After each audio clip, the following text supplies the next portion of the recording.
और बहुत से वकला को भी रोका हुआ है। अगर किसी बेचारे का वो रह गया ना जी, वो जो कार्ड अगर किसी के पास रह गया तो उसको भी आगे नहीं आने दे रहे। ठीक है, बहुत सी जगहों के ऊपर मुझे सुबह से ये पता लगा है कि वो रोक रहे हैं। फैसलाबाद सील, बहावलपुर सील, मियाँ वाली seal, Islamabad red zone seal. That is evidence enough कि ये सारी हुकूमत जो है, पूरी की पूरी हुकूमत ये बौखला गई है, ये खौफ का शिकार है। और हम यही चाहते थे कि पुरअमन शहरी जब निकले तो ये उनकी अहमियत को समझें।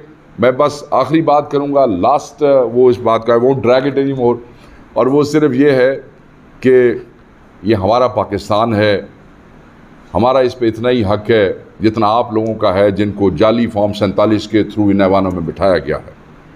आप हमसे हमारा हक नहीं छीन सकते। हम अपने पुरअमन एहतजाज के हक के लिए रोज़ निकलेंगे, हर जगह पे निकलेंगे, अपने कायद की कॉल पे निकलेंगे। आपकी बंदूकें, आपकी टीयर गैस, आपकी शेलिंग, आपकी गुंडागर्दी, आपकी बदमाशी तहरीक इंसाफ को पुरअमन एहतजाज करने से नहीं रोक सकती है। जो निहत्ता है वो पुरअमन है, जो बंदूक के सामने खड़ा है वो इंतशार फैलाने वाला है। बहुत शुक्रिया जी, थैंक यू। सवाल है कि वज़ीर इत्तलात ने कल प्रेस कॉन्फ्रेंस में कहा है कि वज़ीर आला KPK अगर वफाक पर लश्कर कशी करेंगे तो कानून जो है ना वो हरकत में आएगा। नंबर 2 कि मोहसिन नकवी साहब की मुलाकात हुई है, मौलाना फजल रहमान साहब से उनको मुबारकबाद दी है और वहाँ पे आइनी तरमीम के हवाले से भी बात हुई है और वहाँ पे उन्होंने मौलाना साहब ने कहा है कि अपने ज़िम्मेदारान जो अहदेदारान हो रहे हैं उनसे मशवरा करके तो आपसे बात करेंगे। वहाँ पे PTI का कोई जिक्र नहीं किया कि उनसे भी मुशावरत करें। इस पर क्या कहेंगे? दूसरा, आपके लिए एक वज़ीर इत्तला की तरफ से ये मैसेज समझ लें या इत्तला समझ लें, जिस तरह भी आप मुनासिब समझें, कि जब से इसराइल जो है वो फ़लस्तीन और मुसलमानों के ऊपर जबर कर रहा है, दहशतगर्दी कर रहा है, आपके बानी PTI ने आज तक कोई मजम्मत नहीं की, इसके ऊपर आप क्या कहें? जो कानून हरकत में आएगा, 1 बाय 1 ले लेते हैं। लश्कर कशी के हवाले से पहली बात तो यह, वो लश्कर कशी नहीं करते हैं, आप मंजर कशी कर रहे हैं। आप मंजर कशी कर रहे हैं, वो लश्कर कशी नहीं करते हैं, ये उनका हक है। इस्लामाबाद मैंने कहा किसी के बाप का नहीं है, चाहे कोई पख्तून है, चाहे कोई सिंधी है, चाहे कोई बलोच है, ये चाहे कोई पंजाबी है, इस्लामाबाद सबका है। उनका एहतजाज का, पुरअमन एहतजाज का उनका हक था और वो एहतजाज करने आ रहे थे। यहाँ पे आए हैं, आप लोगों ने ड्रामेबाजियाँ की हैं, बयानबाजियाँ की हैं कि अटक का पुल में ये नहीं होगा, अटक के पुल में वो नहीं होगा। जितनी दफ़ा आपने कहा वो उतनी दफ़ा ही अटक का पुल क्रॉस करके यहाँ पहुँच गए, क्योंकि उसका हक है। वो एक आपके अहम सूबे का चीफ एग्जीक्यूटिव है। आप किस तरीके से और क्यों उसको रोकना चाहते हैं? सवाल ये पैदा होता है कि इस्लामाबाद को किसने ये इख्तियार दिया है कि हमारे पख्तून भाई जिस वक़्त अपने कायद के हुक्म पे एक पुरअमन एहतजाज की कॉल पे बाकायदा तौर पे सेलिब्रेट करते हुए वहाँ से आ रहे हैं। आप देखें, जब वो आ रहे थे तो कितनी खुशी से लोग नाचते दौड़ते नगमे लगा के वहाँ से आ रहे थे। वो एक चीज़ रजिस्टर कराना चाह रहे थे। किसने रास्ते रोके? बंदूकें किसके हाथ में थी? शेलिंग किसने की है? स्टन ग्रेनेड किसने इस्तेमाल किए हैं? डिटेंशन ऑर्डर किसने इस्तेमाल किए? सो ये लश्कर कशी वाला ड्रामा बंद करें। कौम आपकी ये जो चूरन है आपका, जो आप अली अमीन को कोई बहुत बड़ा कोई लश्कर का सालार बना के, या आप उससे कोई उसकी अब इनको पता है कि एक हमारा चीफ एग्जीक्यूटिव है, ये उसको डिस्टॉर्ट करना चाहते हैं इमेज को।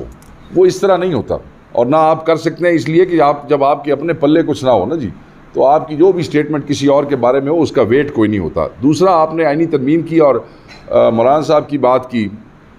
देखो जी, अगर हुकूमत ये समझती है कि फूलों के गुलदस्ते ले जाके आप मौलाना साहब को राम कर लेंगे, तो मैं तो नहीं समझता कि सियासत को इतनी कोई आसान हो गई है पाकिस्तान में कि जनाब एक दिन पहले मौलाना साहब ने कहा है कि हम री इलेक्शन चाहते हैं बिकॉज ये लेजिटिमेट नहीं है, और दूसरे दिन आप गुलदस्ते लेके पहुंच जाएंगे। मौलाना साहब इस मामले में जितना मैं जानता हूँ बड़े मैच्योर आदमी हैं और बड़े पुराने सियासतदान हैं। हमें यकीन है कि he is standing strong and he is staying strong, और अगर उन्होंने कहा है कि वो आपस में मशवरा करेंगे तो उनका राइट है, वो अपनी जमात से कर सकते हैं, इसमें कोई ऐसी बात नहीं। जो आपने पैगाम दिया है, सॉरी मैं ये एक आखिरी बात जो पैगाम वाली है, वो आपने क्या कहा कि देखें इसराइल के हवाले से इमरान खान साहब का मौक़िफ़, इस पार्टी का मौक़िफ़ जो है वो बड़ा वाज़े है और हम वाज़े कर चुके हैं। अब हमने इस हुकूमत के इंफॉर्मेशन मिनिस्टर को सफाइयाँ नहीं देनी है। सारी दुनिया को पता है कि खान का क्या मौक़िफ़ है। कल की मुलाकात में उन्होंने हसन नसरुल्लाह की शहादत के हवाले से क्या कहा है वो भी सबके सामने है। अब खान अंदर है, कोई चीज़ बाहर आती है, कोई नहीं आती। जो सहाफ़ी उनसे मिलते हैं, जो दोस्त उनसे मिलते हैं, उन सब को पता है कि इसराइल पे खान साहब का मौक़िफ़ क्या है। प्लीज़ सर, आज का एहतजाज एक लिहाज से आप लोगों के लिहाज से तो कामयाब था, लेकिन हो नहीं सका। अब जो 4 को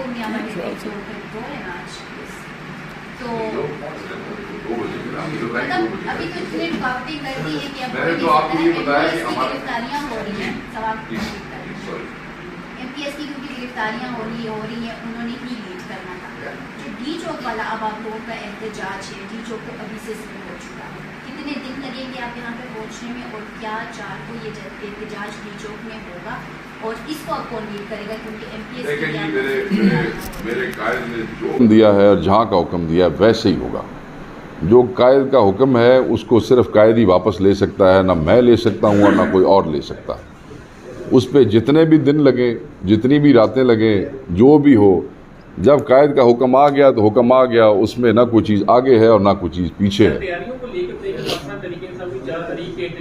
तैयारियां कैसे हैं? जो एमपीएस है ये पहले से इस्लामाबाद में आ जाएंगे या फिर एक मतलब है जैसे देखा जाता है कि शेलिंग हो रही है या फिर काफी बंदिशें लगाई जाती हैं, कंटेनर रखे हैं, उसके बाद एक किस्म के काफी इस्लामाबाद की रुक करेंगे। 4 तारीख का एहतजाज है, दोपहर 2 बजे की गवर्नमेंट कॉल दे रखी है, तो क्या देखते हैं कि 2 के बाद पहुंचना शुरू करेंगे काफी, उससे पहले ही एहतजाज? देखें मेरे अजीज़, आपका बड़ा एहतराम है। बात यह है कि मैं अपनी स्ट्रेटजी बसद एहतराम आपसे मैं शेयर नहीं कर सकता, क्योंकि अगर ये नॉर्मल हालात होते, नॉर्मली कोई ऐसी रुकावट या कोई फस्तायत ना होती तो मैं आपसे बिल्कुल ओपनली इसको शेयर करता। मगर आपको पता है कि हमारे लोग जिस तरीके से जिन मुसीबतों का सामना करते हुए यहाँ पहुँचते हैं, so I won't be able to share any strategy with you.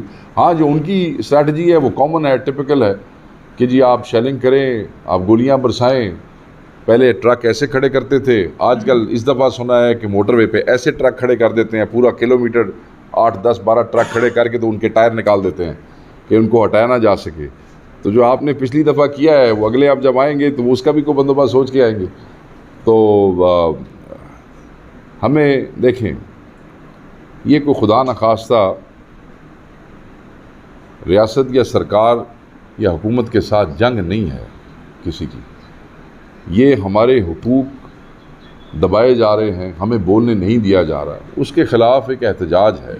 और उसको पहुँचने के लिए एक निहत्ता पुरअमन शहरी जो अपने कायद इमरान खान की कॉल पे बैठा है वो सब कुछ करेगा। देखें इतनी रुकावटें हैं ना, अगर हमारा एक बंदा भी वहाँ पे पहुँच जाता है, साढ़ा एहतजाज तो रजिस्टर हो गया। हमको जलसा करने तो नहीं आ रहे। सो मैं ये समझता हूँ कि आप देख लें तारीख में भी जब इस किस्म की फस्तायत हुई है, एक ही बंदा होता है जरा उत्ते जाके झंडा लाना। वो जब एक आदमी भी झंडा लगा देता है तो आपका मकसद पूरा हो जाता है। तो आप फिक्र ना करें, इंशाल्लाह ये 2 बजे के बाद आप देखेंगे कि ये मार कुटाई, इस बेशर्मी और बेहयाई के इस नाच के बावजूद हमारे लोग वहाँ पहुँचेंगे। तो तुसी सानू दसोगे थोड़ी देर बाद। Please sir. खान साहब की गिरफ्तारी के बाद पहली कॉल है इस्लामाबाद, तो जाहिर सी बात है एक पीटीआई का नाजी है, बहुत बड़े एहतजाज किए हैं। तो क्या ये एहतजाज भी उसी लेवल का होगा या पिंडी की तरह सिर्फ आवाम ही होगी और लीडरान जो है वो कोई कहीं से वापस चला जाएगा और कहीं से गिरफ्तारी दे देगा? देखिए, हमने अपने एमएनएस को तो एग्जाम किया है, आप सबको पता है। ये बात मैं इसलिए बार बार कह रहा हूँ क्योंकि कई हमारे दोस्त हैं सहाफ़ी, मैं वो सोशल मीडिया देख रहा था, ये it's an approved policy by our own कायद, उसके बावजूद नीचे सवाल कर रहे होते नहीं फलाना एमएनए साहब का है और फलाना एमएनए साहब का है। वो भाई थोड़े एमएनएस नू असी सेफ किया है, क्योंकि यहाँ तो एमएनएस की फैमिलीज़ को भी उठा के उन पर टॉर्चर करके एमएनएस को ब्लैकमेल करने की कोशिश की जा रही। तो ये बात एक इधर क्लैरिटी होगी। मैं नहीं समझता कि ये एक ऐसा पीटीआई एक ऐसे मोड़ पे आ चुकी है कि जहाँ पे ये ड्रामे जो हैं ये चल नहीं सकते कि आप समझें कि कोई आदमी खुद गिरफ्तारी दिलवा दे और चल दे। ये इस किस्म के लोग, क्योंकि एहतजाज इस मोड़ पे पहुंच चुका है, ये बंदे अब सर्वाइव नहीं कर सकेंगे। और फिर आप बैठे हैं ये चीज़ें पॉइंट आउट करने वाले, फिर कुछ थोड़े जो दुनियादार असी भी आ कुछ चीज़ें सानू भी समझ लग जाती हैं। लोग अपनी पूरी हिम्मत करेंगे, लोग अपनी पूरी हिम्मत करते हैं। बाकी जो अल्लाह ताला को